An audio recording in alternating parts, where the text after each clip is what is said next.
Hello guys, welcome to my new mini vlog. तपाईँहरूलाई स्वागत छ मेरो मिनी ब्लगमा। तपाईँहरू पनि सन्चै हुनुहुन्छ होला, म पनि एकदम सन्चै छु।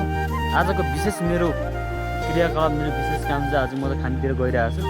यहाँ खानतिर गएर के कस्तो हुन्छ कामहरू होइन, त्यस ठाउँमा अब के कस्ता राम्रोहरू दृश्य छ, के कस्तो राम्रो ठाउँ छ तपाईँलाई म विशेष रूपमा देखाउने नै छु होइन। उहाँले चाहिँ ढुङ्गा चिर्दै हुनुहुन्छ, हाम्रो हजुरबुवाले चाहिँ।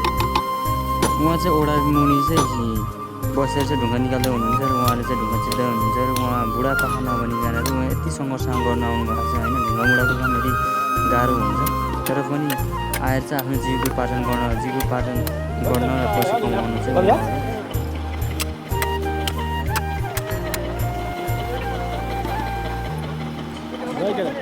ढुङ्गा त चिरेको अवस्था छ एकदम तरिकाले होइन। ढुङ्गा चिर्नको लागि आवश्यक सामान चाहिँ धेरै चाहिन्छ। यसको नाम हुन्छ हाम्रो भाषाबाट, स्थानीय भाषाबाट टोकेको भन्छ होइन। यसलाई भन्छ पाताङ भन्छ। यो चाहिँ आवश्यकै पर्छ यो ढुङ्गा चिर्नको लागि चाहिँ।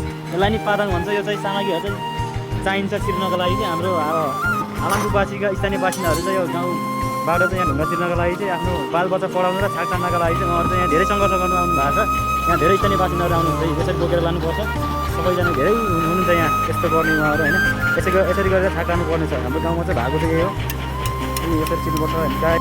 यसरी चाहिँ ढुङ्गा उचाल्ले चाहिँ यसलाई चाहिँ मजाले चिर्नुपर्छ। यो खोलासोलामा नभनिकन काम गर्नुपर्छ। यस्तो राम्रो चिरिरहेको छ कि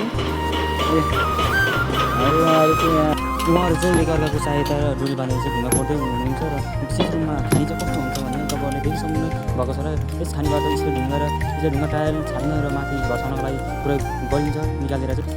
यस भिडियो चाहिँ अन्तिमसम्म हेर्न नबिर्सिनु होला। धन्यवाद।